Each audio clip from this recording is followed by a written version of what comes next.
Good morning everyone, नमस्ते, Radhe Radhe. Guys, फौजी साहब तो ड्यूटी चले गए हैं। रात में मैं 4 बजे सोई ही थी, इस वजह से सर में बहुत दर्द था। इनके ड्यूटी जाने टाइम में मैं उठी, बट ये बोले आप सो जाओ 9-10 बजे तक, मैं नाश्ता कर लूँगा। गाइस, मुझे माइग्रेन भी है ना, करीब बहुत दिन से है। तब मैं 9th-10th में ही थी, शायद 2015-16 के आसपास से ही है। तो ज़्यादा शोरगुल या नींद पूरी नहीं होती है तो सर दर्द होने लगता है, इसलिए मैं इतना शांत शांत रहती हूँ। रात में तो पानी ही चली गई थी, इसलिए बर्तन भी नहीं धो पाई थी। अभी भी एक हॉल वाला जो वॉशरूम है उसमें नहीं आ रही है। किचन और बेडरूम से अटैच जो वॉशरूम है, इन दोनों में ही आ रही है बस। मैं बर्तन ना कुछ ज़्यादा ही यूज़ करती हूँ। अगर एक टाइम का भी खाना बनाती हूँ तो लगभग सारे बर्तन गंदे हो जाते हैं, इसलिए इतने बर्तनों का ढेर लग जाता है। यहाँ आकर छठ पूजा को इतना मिस कर रही हूँ ना, ये बात अपने शब्दों में भी बयां नहीं कर पाऊँगी। जैसे ही छठ का गाना बजता है मैं इमोशनल हो जा रही हूँ। इस वजह से मैं किसी के व्हाट्सएप स्टेटस तक नहीं देख रही हूँ, क्योंकि अभी छठ है तो सब छठ के गीत ही लगाएंगे। ऐसा कोई छठ पूजा नहीं है जो मैं मिस की हूँ इसको छोड़कर। एक अलग ही लगाव है मुझे छठ पूजा से। बाकी कोई फेस्टिवल आए जाए उतना एक्साइटेड नहीं रहती जितना छठ पूजा में रहती हूँ। बर्तन धोने के बाद सिंक को भी अच्छे से साफ कर ली। अंदर तो झाड़ू लगा ली हूँ, हॉल वाला बालकनी कुछ ज़्यादा ही गंदा था, इधर साफ भी नहीं कर पाती हूँ ज़्यादा। इस बालकनी में हम दोनों में से कोई आते भी नहीं है ना, तो याद ही नहीं रहता है।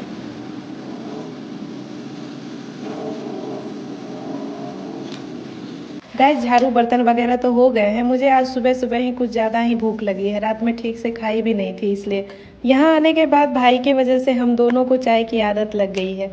अब सोच रही हूँ बिल्कुल भी ना पीऊँ। कल से तो ग्रीन टी ही ले रही हूँ। अब ग्रीन टी से तो भूख मिटेगा नहीं, तो फ्रूट में एप्पल और बनाना भी काट रही हूँ।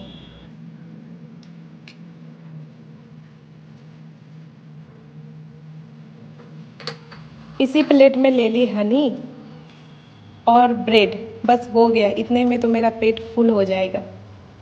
नाश्ता कर ली हूँ, चलिए अब खाना बनाते हैं। सबसे पहले दाल ही बनने दे देती हूँ, इसमें टाइम बहुत लग जाता है। दाल जब तक बनेगा तब तक घर के छोटे मोटे काम कर लूँगी। आज भी मिक्स दाल ही बनाऊँगी, काली मसूर और अरहर की। इतने में हो जाना चाहिए। अभी तक मुझे यहाँ दाल बनाने का अंदाज़ा भी नहीं लगा है, डेली बच ही जाता है। आज अरहर की दाल भी ख़त्म हो गई है। इसमें मूंग दाल भी ऐड कर रही हूँ। मूंग देखकर मुझे मूंग दाल की दाल पूरी जो बनती है ना, वो खाने का मन करने लगता है। घर पर ही खाई थी, मम्मी बहुत टेस्टी बनाती है। मैं तो कभी नहीं बनाई हूँ, बट जल्दी ट्राई करूँगी। तो तीनों दाल को अच्छे से वॉश करके पतीले में डाल दी, साथ ही हल्दी, नमक और थोड़ा अनियन टोमेटो चॉप करके रखी थी वो भी डाल दी। इसी में एक तेज पत्ता और 2 हरी वाली मिर्च और ऊपर से थोड़ा ऑयल भी डाल दी, और इसी में पानी भी डाल दी। मैं ऐसे ही बनाती हूँ, आसानी से बन भी जाता है और टेस्टी तो लगता ही है। दाल को इंडक्शन पर चढ़ा दी। अब कबूतरों को खाने पीने के लिए दे देती हूँ। पानी तो 2-3 टाइम कटोरी में पीने के लिए रखती हूँ और सारे ख़त्म भी कर देते हैं। आज चावल भी थोड़ा ज़्यादा करके ही डाल रही हूँ, सुबह में नहीं दी थी।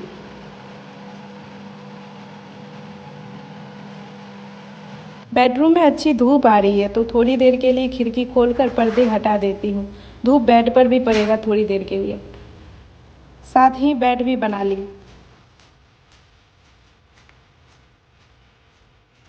इस वाले वॉशरूम में अभी भी पानी नहीं आ रहा है, टूट के गिर भी गया नल का कोई पार्ट। पहले वाली फैमिली सारे कुछ तोड़ ताड़ के गई है।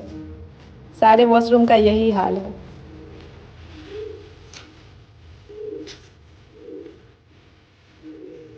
जब दाल बनाती हूँ ना, उसके साथ ही साथ बहुत काम कर लेती हूँ, क्योंकि उसको बनने में भी 1 घंटा तो लगता ही है।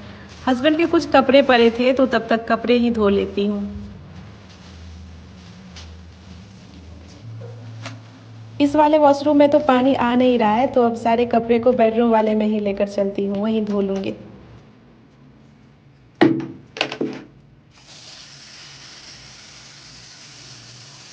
अब दाल भी लगभग बन ही गया है गाइस। आज सिंपल सा ही खाना बना रही हूँ, चावल दाल और आलू का चोखा। बहुत लोग चोखा को चटनी भी बोलते हैं। मैं सोची आलू को बाद में बॉईल क्या करूँ, दाल चढ़ा ही दी हूँ तो इसी में आलू भी दे देती हूँ, साथ ही साथ आलू भी बॉईल हो जाएगा। अब दाल भी बन ही गया है गाइस, इसको जीरा लहसुन सूखी मिर्च से छौंक दी थी। आज भी दाल ज़्यादा ही बन गया।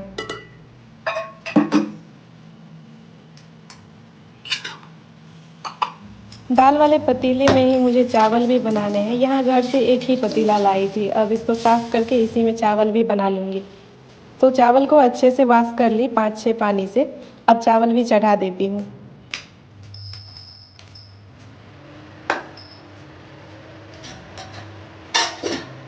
आज मॉर्निंग में हस्बैंड ही दूध बॉईल करके गए थे।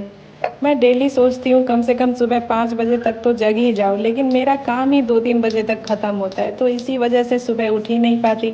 घर पर तो एकदम ब्रह्म मुहूर्त में जगती थी, लेकिन यहाँ आकर टाइम टेबल ही ख़राब हो गया है।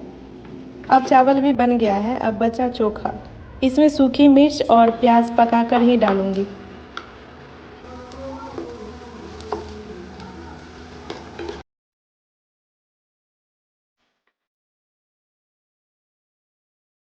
सूखी मिर्च तो अच्छे से रोस्ट की थी, फूली भी थी, लेकिन बाद में तेल में जो रोस्ट की तो चिपक गई, टूट ही नहीं रहा। अब हस्बैंड इसको फिर से पका रहे हैं। अब ये अच्छे से टूट रहा है।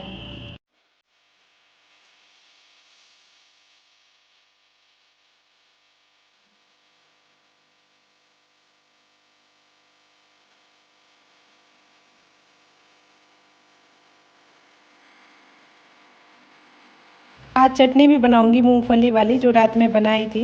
हस्बैंड को वो बहुत पसंद आई थी, उसी का हम तैयारी कर रहे हैं। तो चलिए अब बनाते हैं।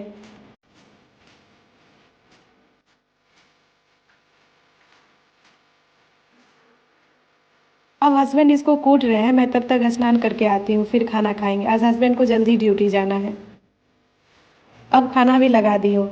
गाइज, एक कमेंट बार बार आता है कि आप लेफ़्ट हैंड से खाते हो। ऐसा नहीं है, मैं लेफ़्ट हैंड से नहीं खाती हूँ। फ्रंट कैमरा जो रहता है ना, तो इस वजह से राइट हैंड लेफ़्ट जैसा लगता है। इवन मेरी मम्मी जो मुझे बचपन से देखी है कि मैं राइट हैंड से खाती हूँ, वो भी फ़ोन करके पूछ रही थी कि तुम लेफ़्ट से कब से खाने लगी। एक और कॉमेंट था, हस्बैंड को जूठा खिलाती हो, एक ही थाली में नहीं खाते हैं। जूठा का मतलब तो वो होता है ना, जब अपना खाया हुआ किसी को दे दो या खाते खाते बीच में उठ जाओ। मैं तो साथ में ही खाती हूँ, तो कैसे हुआ जूठा। ये रिवाज होता भी होगा, बट हमारे इधर बहुत लोग ऐसे ही खाते हैं। मेरे ससुराल या मायके से अभी तक कोई नहीं बोले हैं मुझे। मैं ससुराल में भी ऐसे ही खाती थी। आज हस्बैंड दोबारा से ड्यूटी भी जल्दी ही जा रहे हैं, करीब 1 घंटा पहले। हस्बैंड के जाने के बाद मैं सो गई थी। आज मुझे मार्केट भी जाना है, सब्जियां सारी ख़त्म हो गई है। 5:30 हो चुके हैं, अब शाम का पूजा कर लेती हूँ।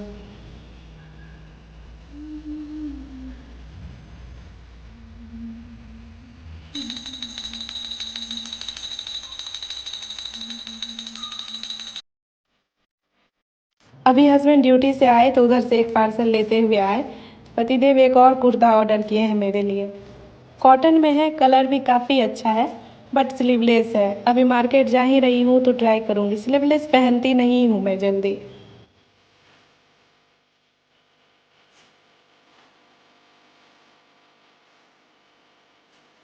आज हम मार्केट पैदल ही जा रहे हैं। मार्केट सब्जियां लेने आए थे, तो हम सबसे पहले सब्जियों की दुकान में ही आ गए। अभी कौन सा सीज़न है कच्चे आम का, यहाँ आम भी मिल रहा है। सबसे पहले तो हम लेते हैं खीरे। 15 रुपये किलो ही है, ये सस्ता ही है।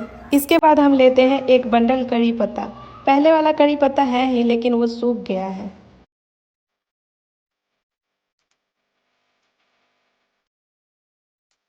बहुत दिन से कच्चा वाला बनाना नहीं बनाई हूँ, तो वो भी एक ले लेती हूँ। 12 रुपये पीस मिल रहा है ये। इसके बाद हम लिए ग्रीन कैप्सिकम और इसके बाद बीट रूट।